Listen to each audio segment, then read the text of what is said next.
Isang bagong alena ang dapat daw abangan sa pagbabalik ng Sangre ng Tubig sa Encantadia. Masaya naman si Gabby Garcia na finally ay ma-meet ang dating alena na si Karel. Yan ang chika ni Aubrey Carampel.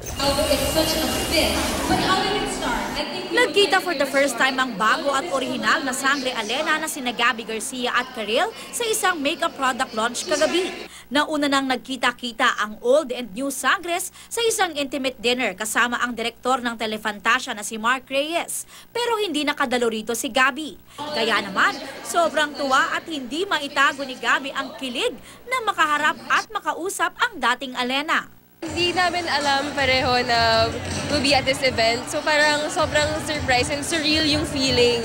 Mas masarap pag-surprise eh. Nagpa-picture pang magkasama ang dalawang diwata ng tubig na katuparan daw ng hiling ni Gabby. I approached her and parang nakilala niya agad ako. So sobrang kinilig talaga ako. Medyo nag-fangirl ako ng a bit. Makukumpleto na yung picture ng old Sangres and new Sangres. Mas kapanapanabik na raw ang mga tagpo sa Encantadia.